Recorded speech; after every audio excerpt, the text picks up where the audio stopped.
안녕하세요. 부동산 자산관리 실무 오늘 강의를 하게 됐습니다. 6장입니다. 그 부동산 자산관리 실무에서 자산관리 실무가 무언가 한번 보도록 하겠습니다. 자산관리 실무란 그 배경이 있어요. 부동산을 매입하고 일정 기간이 지나면 무조건 그 가격이 오른다는 생각을 가지고 있었어요. 우리나라 사람들 특히. 그래서 가격이 오르면 다시 팔아가지고 그 이익을 얻는 투자의 대상이 부동산이다 이렇게 생각을 했는데 자산관리 실무라는 것도 마찬가지예요.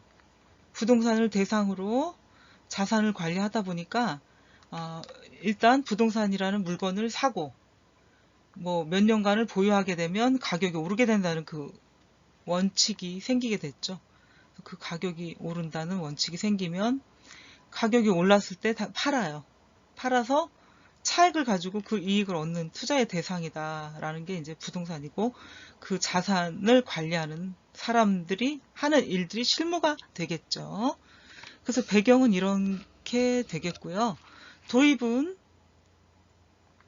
이게 이제 자산관리 실무 중에 가장 두각을 나타낸 분야가 자산관리 분야로 이제 투자를 해가지고 운용 수입을 극대화시키는 어떤 투자자들의 접근 방법이 도입이 되기 시작을 했다. 그러니까 결국은 운용 수입을 극대화시킨다.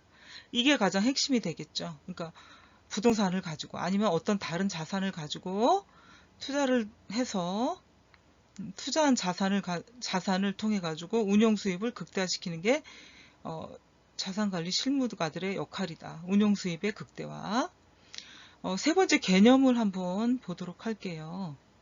개념은 부동산 관리를 통해 가지고 수익률을 극대화시키는 방법이다. 그랬어요. 그러니까 이미 이제 우리가 앞에서 본 것처럼 부동산을 매입하고 일정 기간이 지나면 가격이 오르고 가격이 오르면 다시 팔아서 그 이익을 얻는 투자의 대상이다 얘기했는데, 이런 관계 속에 그 전에 이제 가격이 오르거나 뭐 팔 수도 있지만 부동산을 사서 구매해서 운영을 하다 보면 임대 수익이 발생이 되거든요. 그래서 이런 거 임대 수익과 비용의 지출 내역을 가지고 부동산의 수익률이 어떤가를 따져볼 수가 있습니다.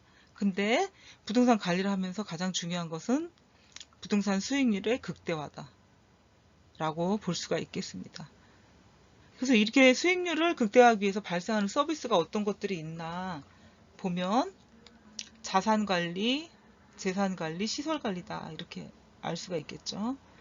자산은 에셋 매니저먼트, 재산은 프로퍼티 매니저먼트, 시설관리 파실리티 매니저먼트 해가지고 우리가 첫 장에서 배운 걸로 알고 있거든요.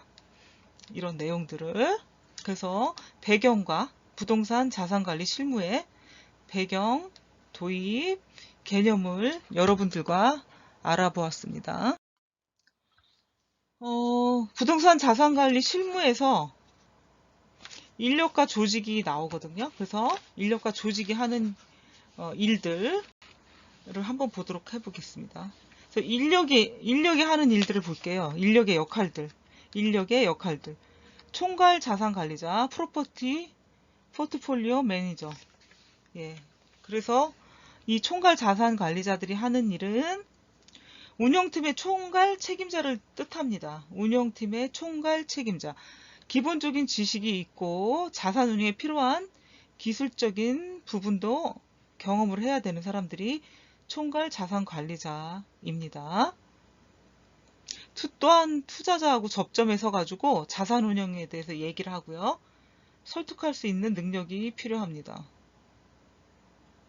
그 다음에 신규 부동산에 대해 접근하는 방법과 인력 운영에 대해 구조를 이해할 수가 있겠죠. 그래서 투자자의 투자 관점을 정확히 파악을 하고 성격과 거래 구조에, 투자 자금의 성격과 거래 구조에 대해서 이해를 하고 있어야 되고요. 여러 가지 기관과도 밀접한 유대 관계를 가진 사람이어야만 총괄 자산 관리자가 될 수가 있는데, 이 사람들은 시장 상황에 맞는 관리 운영 판단력을 지니고 있어야 되기 때문에 그래요. 또한 경쟁사 동향도 파악을 해가지고 상호 협조할 수 있는 건 협조하고, 또 교류할 수 있는 인맥을 통해 가지고 회사, 부동산 자산 관리 실무 회사들이 더 발전할 수가 있는 거죠. 두 번째, 자산 관리자 볼게요. 프로퍼티 매니저. 프로퍼티 매니저를 볼게요. 여기는 이제 부동산 관련 분야를 전공한 사람이 기본 구성 인력의 핵심 인력이 되어야만 프로퍼티 매니저가 된다고 하죠. 그래서 부동산 거래나 운영 구조를 좀 잘 이해하고 있어야 되고, 업무 역할도 명확히 재분배할 수 있는 사람이 있어야 되죠. 또한 데이터를 항시 제공할 수 있어야 되고, 운영 자산의 장단점을 파악을 해야 된다. 5년 이상의 경험을 바탕으로 한 사람이 부동산을 운영할 수가 있습니다. 자산 관리자. 행정 관리자 볼까요?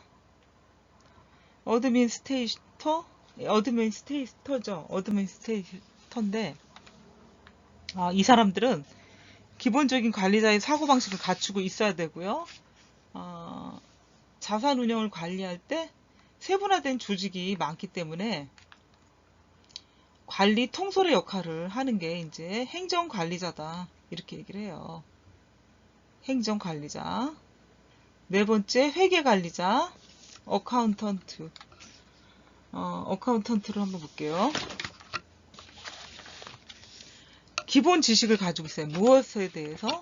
회계에 대해서 기본 지식을 갖추고 업무를 해야 되는 사람들이 회계관리자고요. 또 부동산에서 발생하는 모든 수익과 지출을 정확히 이해를 해야 되고, 작게는 수익과 지출의 오류를 수정을 해야 된다. 회계관리자들은 현금의 최종 흐름까지 확인해가지고 잘못된 지출과 수입에 대해서 개선의 아이디어를 제시할 수 있어야 된다. 다섯 번째, 기술 책임자. 치프 엔지니어가 있는데, 치프 엔지니어, 기술 책임자인데, 재산 관리는 이제 프로퍼티 매니저라고 그랬죠. 재산 관리자는 프로퍼티 매니저. 그래서 재산 관리적인 업무보다 시설 관리적인 업무, FM, 파실리티 매니저.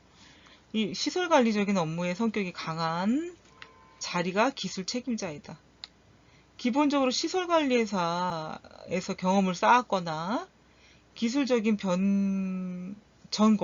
기술적인 전공 등이 어떤 배경 지식이 돼야 되겠죠. 기술 책임자들은. 그래서 단순히 기술적인 조언자 역할을 한다면 FMC의 역할과 별반 차이가 없는데, 부동산 수익과 지출에 관한 흐름을 이해하고 있는 상황에서 기술적인 조언과 결정이 필요합니다. 오피스 건물을 운영하는 재산관리회사에서 뭔가 고장이 났다고 무조건 수리하거나 교체를 하는 것만 말하는 것이 아닌, 수익과 지출이 어느 정도인지를 파악해가지고 공사 범위를 줄이고 건물의 가치에 어떤 영향을 미칠 수 있는지 판단해서 조언까지 해주는 게 이제 기술 책임자, 치프 엔지니어가 되겠죠. 기술 책임자다 라고 말할 수가 있겠습니다. 마지막으로 여섯 번째, 마케팅 매니저 볼게요. 마케팅 매니저. 재산관리자가 1명 필요한 부동산이라면 마케팅 매니저는 0.2명 정도가 필요합니다. 그죠? 인원수를 본다면 마케팅 매니저가 희소성이 있을 수가 있는데, 그렇다고 그 역할이 꼭 재산관리자보다 우위에 있는 것은 아니다. 마케팅 매니저는 업무의 특성상 임차인을 찾아서 임차인이 원하는 지역의 부동산과 거래를 성사시키는 역할이기에 건물에 상주하기보다는 시장에 나와서 예상 임차인을 상대하는 업무를 하는 게 마케팅 매니저이다 라고 여러분들이 알아두시면 좋겠고요. 그래서 부동산 자산관리 실무에서 이런 인력이 할 수 있는 역할들이 이제 이렇게 6가지가 있습니다. 굉장히 중요한 역할들이죠. 사람이 할 수 있는 6가지 역할들. 총괄 자산관리자, 자산관리자, 행정관리자, 회계관리자, 기술 책임자. 마케팅 매니저, 이렇게 6가지를 여러분들과 배워보았습니다. 그래서 이 부동산 자산관리 실무를 하면서 인력과 조직 운영을 한번 보도록 하겠습니다. 인력은 업무시설 규모별 자산관리 인원을 얘기하는데, 인원 구성, 투자용 부동산, 사업용 부동산, 공익용 부동산 이렇게 있는데, 규모 단위는 평입니다. 10,000평, 20,000평, 30,000, 40,000평. 그래서 프로퍼티 매니저는 1명 10,000평당, 어드민스터는 1명, 어카운턴트는 0.5명, 시프 엔지니어는 0명, 마케팅 매니저 0.2명. 마찬가지로 20,000평일 때는 프로퍼티 매니저 1명, 어드민스터는 어드민스터2는 1명, 그 다음에 어카운턴트 1명, 기술 책임자 0.5명, 마케팅 매니저 0.5명. 이렇게 필요하죠. 그래서 다시 30,000평일 때는 총괄 재산관리자는 1명,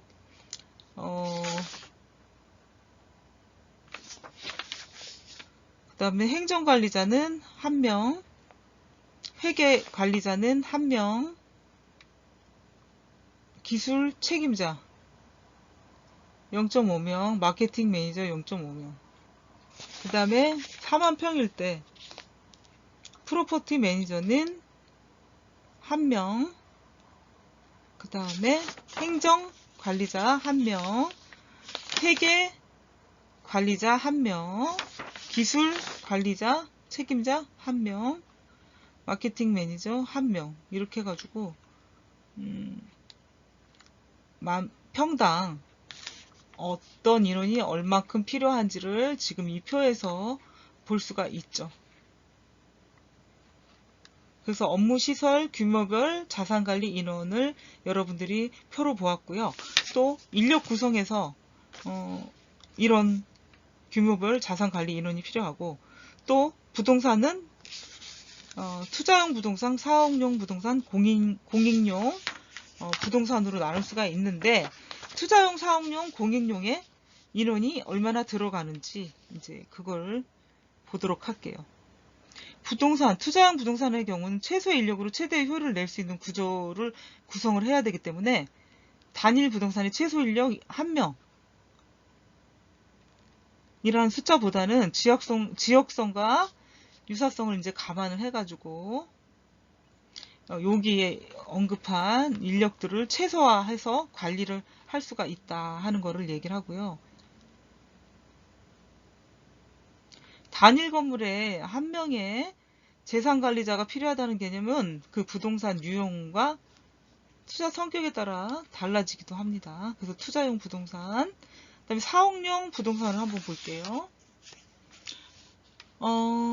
이거는 이제 부동산을 구입해가지고 어떻게 사용할 건지, 사용 목적이 본인 아니면 자신 기업일 때 부동산 자산 관리는 투자용 부동산과는 다른 행태를 취하는 경우가 있는데, 이거는 결국 사업용이라는 건 기업용 부동산이기 때문에 기업 이미지에 맞는 부동산 관리가 필요하다라는 얘기를 할 수가 있겠죠. 백화점 건물을 보유하고 있는데 뭐 다른 그 기업 이미지, 백화점과 맞지 않는 이미지의 건물의 모습을 갖고 있으면 안 되겠죠. 그리고 유통회사에는 투자용 상가와는 다른 그 어떤 물건을 사러 오는 구매 고객의 눈높이에 맞춘 부동산 관리가 필요하다는 거를 얘기하죠. 그죠? 또한 제조업을 영위하는 회사, 자사 사옥의 경우 입주사가 아닌 직원들의 근무 형태에 맞게 부동산을 운영을 해야 된다. 그러니까 대체적으로 이런 사업용 부동산은 투자용 부동산보다 사업용 부동산이 투입이 되는 인력이 많은 것이 이제 현실이 수밖에 없는 거죠. 사업용 부동산은. 왜? 여기서 많은 사람들이 근무를 하다 보니까 필요 인력도 많아지게 되고, 건물을 얼마큼, 몇 평을, 아니면 몇 층을 사용하느냐에 따라 달라지기 때문입니다.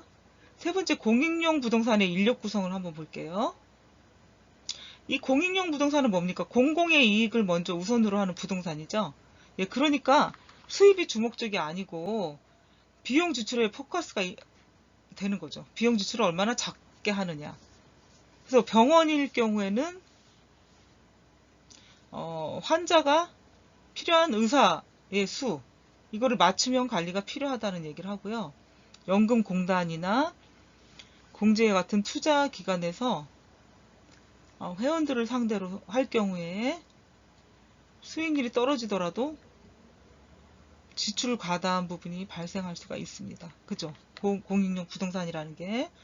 이럴 경우는 이제 자산관리사의 어떤 전문적인 컨설팅을 받아가지고 효율적인 부동산 관리를 할 수가 있는데, 이 회사들은 많은 경험을 가지고 있는 자산관리자 아니면 조직을 구성하고 있기 때문에 이런 공익용 부동산도 컨설팅을 받을 필요가 있는 것이지요. 그래서 인력 구성에 있어서 투자나 사옥이나 공인용 부동산에는 어떻게 인력을 배치하는지를 얘기를 했고요. 부동산 자산관리 실무 인력과 조직 운영에서 교육을 한번 볼게요. 교육. 인재 양성이라는 건 반드시 어느 조직에서나 필요한 건데, 경험 있는 인력 부족 부동산을 전공한 인력 중에서도 자산관리 쪽 간접 경험을 한 인력이 이제 부족하다 하는 걸 얘기하는 거죠. 그리고 부동산학과가 이제 우리나라에 많이 대학에서 생기고 나고는 있는데, 자산관리를 전문으로 하는 것은 이제 전무한 실정이다라고 볼 수가 있고, 뭐 매경 있죠. 매경 같은 데서 대학이 아닌 그 신문사나 경제단체에서 하는 것들이 있다고 볼 수가 있겠죠.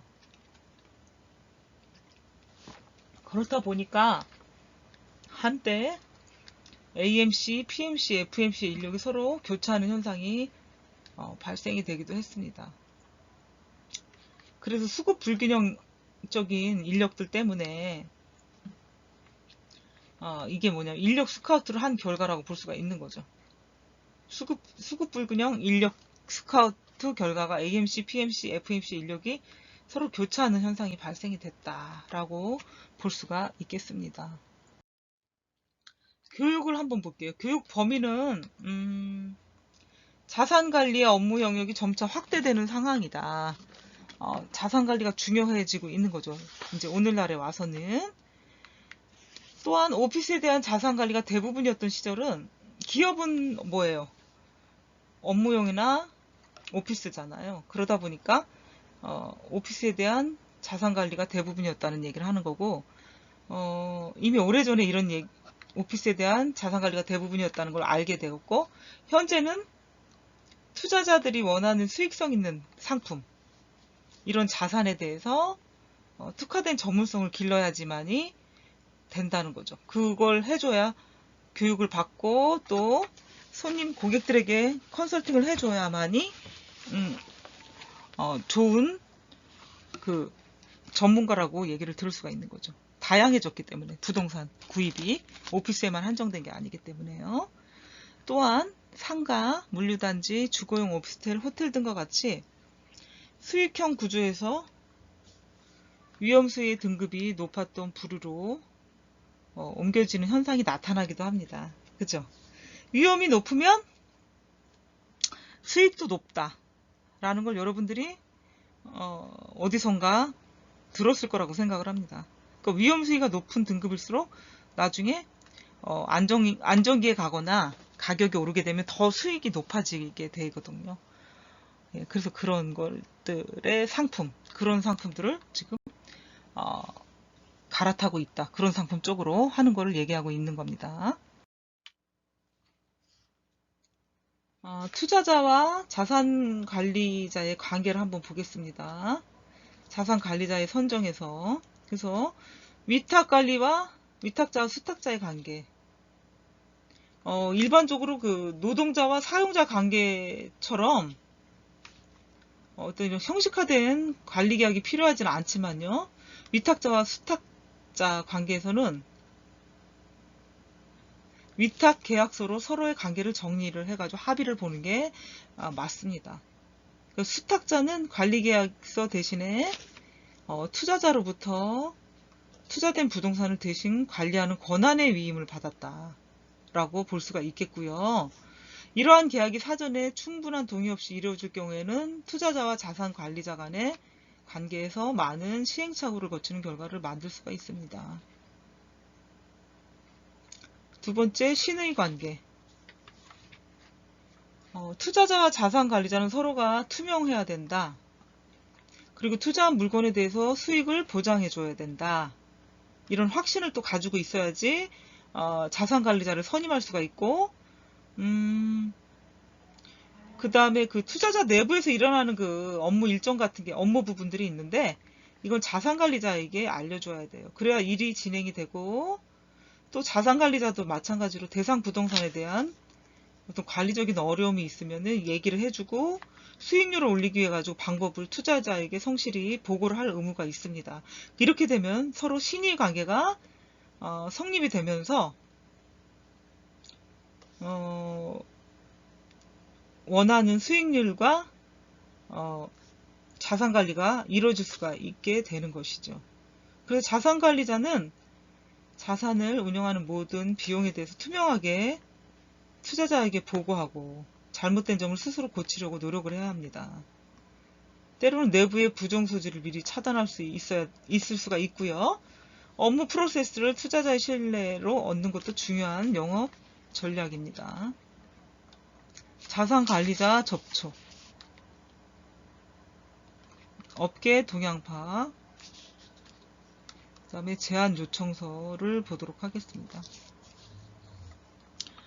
업계 동향 파악은 투자자가 처음 시장을 진입할 때, 접할 때 인맥을 활용하기도 하는데, 우리나라는 빌딩 경영협회, FM학회 이런 것들이 있는데, 자산관리자들을 쉽게 이렇게 만날 수가 있기 때문에 이런 모임을 갖고 여기서 이제 서로 윈윈하는 거죠. 그래서 간헐적으로 빌딩 오프닝 축하 행사를 통해 가지고 임대 마케팅 행사를 하기도 하고요. 자산관리 회사들을 접촉할 수도 있다 라고 볼 수가 있습니다. 투자자들은 자신들이 투자한 부동산에 대해 자산관리를 위탁하기 위해서 많은 인맥을 동원하고 자산관리자들과 접촉을 합니다. 그리고 자산관리자들 역시 시장의 동향을 수시로 파악하고 신규 부동산에 대해 먼저 정보를 파악하려고 노력하고 정보를 사전에 교환하는 유대관계를 만들어 놔야 됩니다. 그래서 시장의 흐름에서 얻는 그 정보를 놓치지 않는 실수를 하지 않아야 된다는 거. 두 번째, 제안 요청서.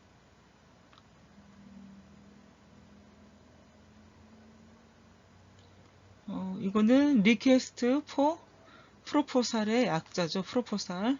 그래서 제안 요청서는 어떤 내용들이 들어가나 여러분들과 한번 살펴보면 용역의 대상, 업체 선정 방법, 입찰 가격, 제안서 작성 내용, 자산 관리 비용 등이 들어갑니다. 내용으로. 그래서 용역의 대상은 투자자가 투자한 대상 부동산을 말하는 거죠. 그래서 일반적으로 도면까지 첨부하기도 하고요. 가장 중요한 건 건물의 규모다. 특히 면적은 자산관리 비용을 산정하는 중요한 수치가 되죠. 면적. 의심이 가는 경우 다시 한번 확인을 해볼 수도 있고요. 두 번째, 업체 선정 방법.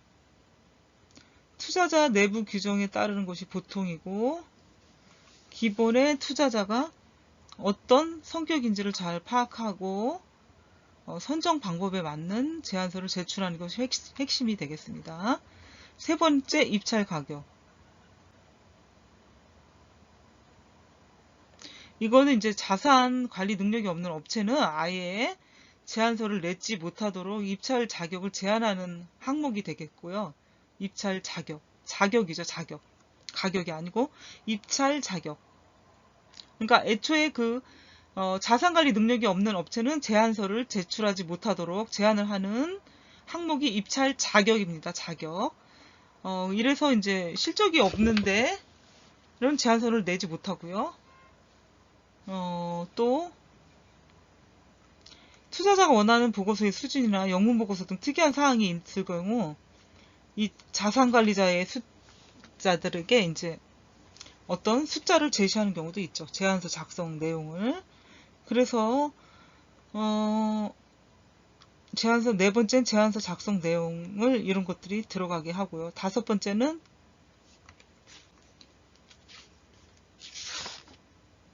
자산관리 비용. 자산관리 비용은 투자자의 관심이 가장 높은 부분인데 투자된 부동산에 상주하는 인력에 대한 인건비와 간접비다. 그리고 서비스 비용에 대한 수수료도 구분해가지고 제한을 하는 게 자산관리 비용이 되겠습니다. 아까 입찰 가격하고 제안서 작성 내용 중에서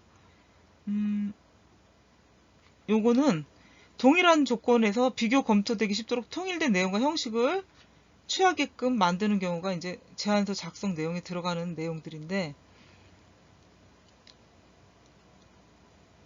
그래서 이 제안서의 내용을 규제하지 않으면 엄청난 양의 어떤 제안서를 제출하는 경우가 생기고요.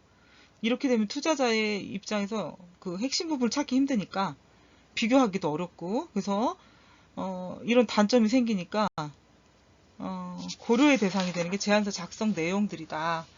이렇게 알아두시면 되겠습니다. 위탁관리 제안서, 전체 요약, 회사 소개, 대상 부동산 소개, 운영 전략 및 업무 분장이 있는데요. 위탁관리라는 거는 일정한 형식이 없고 어떤 운영 방법과 자산관리 비용을 투자자에게 제한하는 것이다.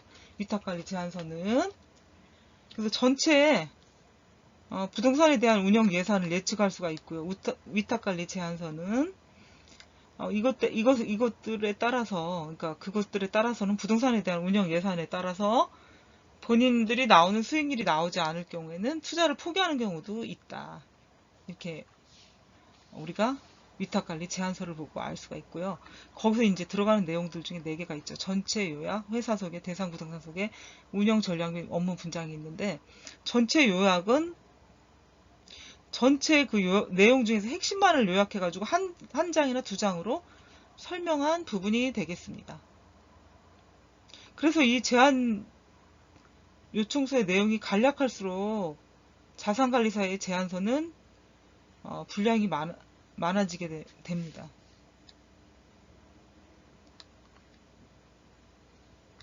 회사 소개를 볼게요. 회사 소개는 제안서의 전체 내용 중 사족에 해당하는 거죠. 그러니까 이렇게 길게 달 필요가 없고 그냥 아주 간단하게 다는 내용들인데, 중요한 부분은 아니고요. 하지만 투자자가 시장에 경험이 없는 경우 회사의 규모나 전문성을 보고 자산관리사를 선택하기도 해요. 그래서 회사의 그 이름, 회사 브랜드도 되게 중요하다고 볼 수가 있겠습니다. 대상 부동산 소개. 이 대상 부동산에 대해서 공부를 해가지고 소개를 하는 건 필수이기 때문에 이게 투자자 또는 사전에 치밀하게 검토하는 부분이기 때문에 잘못된 부분이 있어서는 안 돼, 오류가 있어서는 안 됩니다. 그리고 투자자가 미처 얻지 못한 정보를 제공한다면 물론 제안서 전체가 돋보일 수가 있는데 그렇지 못할 경우에는 부동산 시장의 부동산의 규모와 주변 시장 현황에 대한 분석 능력을 투자자에게 보여주어야 합니다. 그래야 이 대상 부동산을 잘 이해할 수가 있는 거죠. 네 번째는 운영 전략 및 업무 분장. 운영을 어떻게 할 것인지에 대한 전략과 조직 구조, 인수인계 계획, 업무 분장 등으로 구분해서 설명할 수가 있습니다. 그래서 이제 운영 전략을 한번 보자면 부동산의 운영 방안, 공사, 임차인 관리, 장단기 투자 계획 등의 업무를 제안하고 회계적으로 접근할 수 있는 업무를 설명할 수가 있는 게 이제 운영 전략이 될 수가 있겠고요. 운영 구조, 일반적이지 않은 부동산의 경우 어떤 조직 구조를 가져가야 할지를 이제 궁금해 하는데 이런 것들 중에 이제 운영 구조는 직접 운영 인력이 있고요. 아니면 전문 조직, 파트너십이 있는데 어떤 걸 이용할 건지는 본사의 지원을 받으면서 결정할 수가 있는 거죠. 세 번째는 인수인계 계획이 있다. 신규 개발 부동산이든 기존에 존재하던 부동산이든 새로운 투자자가 우려하는 부분은 최초 투자했을 때 어떤 절차를 거쳐서 부동산을 안정화시켜야 하자는 것이다 라는 것입니다. 그리고 개발이 되면 시공사로부터 어떤 업무 흐름을 가져갈 것인지, 어느 시점부터 인수인계해야 되는 건지 세부적으로 이제 제안을 할 수가 있겠습니다.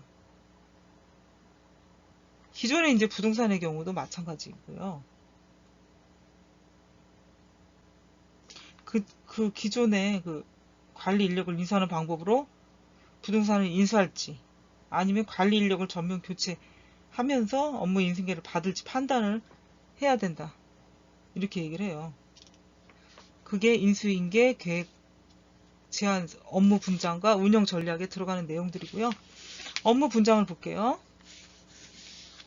자산을 관리하는 여러 개의 조직과 여러 분야에 속한 회사 간의 업무 분장을 분명히 하고 그 부분에 대해서 명확히 제한하는 부분이다. 업무 분장은.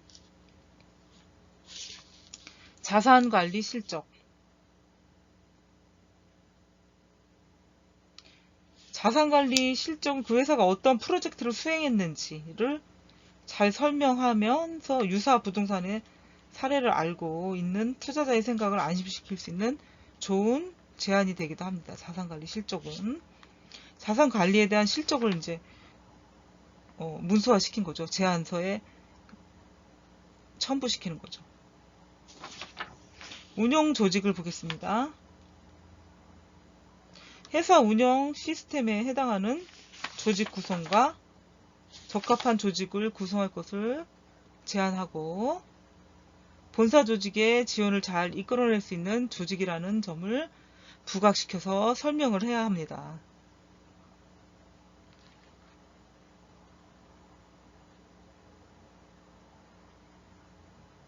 그래서 프로젝트를 위한 자원 조직이라는 것을 잘 설명해서 전문성 있는 다양한 조직이 이 프로젝트를 위해서 일할 것이다 라는 것을 보여줘야 합니다. 7번째는 자산관리비. 요거는 제안서의 가장 핵심 상황 중에 하나고요. 최적의 비용으로 최대의 서비스를 제공하면서 투자자의 수익을 보존할 수 있는지 한눈에 볼 수 있는 그 수치가 자산관리비다. 자산관리비는 인건비와 자산관리 수수료로 이제 구성이 되는데 직접적인 인력 투입에 해당하는 급여, 간접비 등을 합친 금액을 산정해가지고요. 제한하게 되고 자산관리 수수료의 경우는 회사의 성격이나 경쟁사의 동향 등을 파악을 해가지고 적절한 수준에서 제한을 해야 합니다. 자산관리 수수료는 일반적으로 본사에서 지원되는 간접비라고 설명을 하지만 자산관리 회사의 실질적인 수입원이 되기도 해요. 예, 그래서 자산관리비라는 항목이 있습니다. 계약서를 한번 보겠습니다. 위탁관리 계약서인데 계약서 서두는 부동산 소유주와 등기상의 명의가 차이가 있는 경우에 명시를 한다. 이렇게 나와 있죠. 제3자가 보았을 때도 쉽게 계약 고절을 이해할 수 있도록 해야 되고요. 소유주 명칭, 위탁관리 계약서가 누구와 이루어졌다는 것을 명시해야 됩니다. 관리 업무 및 권한 위임이 있습니다. 자산관리자에게 권한 관리 업무를 위임한다는 것을 명확히 문구, 글로 표시하라는 거죠. 문구로 표시를 해줘야 되고요.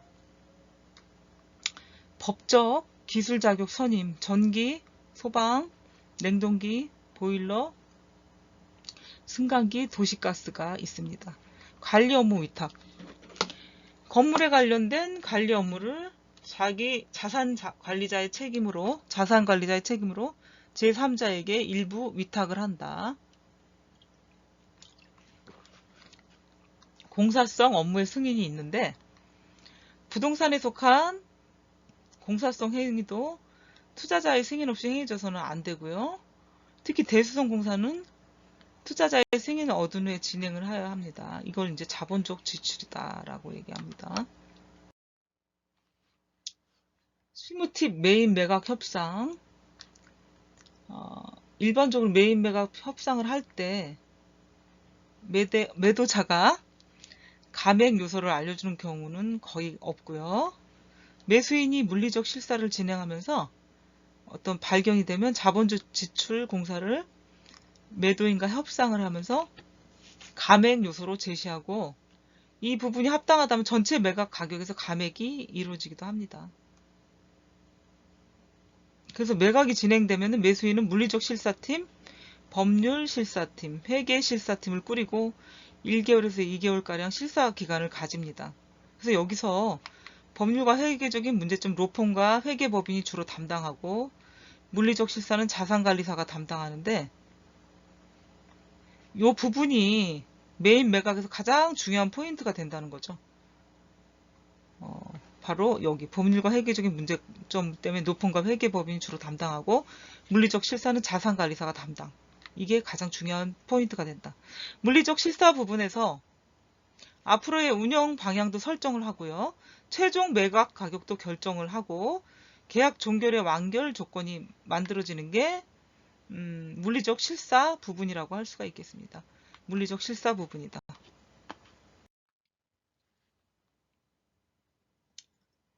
비용의 부담을 한번 볼게요. 비용의 부담으로 전기료, 전화료, 상하수도, 유류, 가스 등의 에너지 및 비용 및 제세 공과금이 이제 비용으로 들어가겠죠. 또한 자산 관리자가 업무 수행을 위하여 소요되는 일체의 소모 자체 및 수선비, 정기점검, 보수비 등 일체 비용이 비용의 부담으로 들어가는 겁니다. 또한 세 번째는 위탁자가 외주를 승인해 가지고 자산관리자가 시행한 개선 공사비 및 보수와 그에 따른 자재 비용이 이제 비용으로 들어가고요. 네 번째는 자산관리자의 업무 수행에 소요되는 일체의 수도 강열비가 비용의 부담으로 들어갑니다. 다섯 번째, 관리 업무 수행상 기술적인 문제 또는 비용의 발생 등으로 인해 가지고 외주가 불가피하여 자산관리자가 위탁자와 합의하여 외주를 시행한 모든 비용이 되겠습니다. 6번 기타 관리 업무 및 임대 대행 업무가 있는데 이 비용에 포함되지 않은 일체의 비용으로 이제 부담을 하게 되는 것입니다.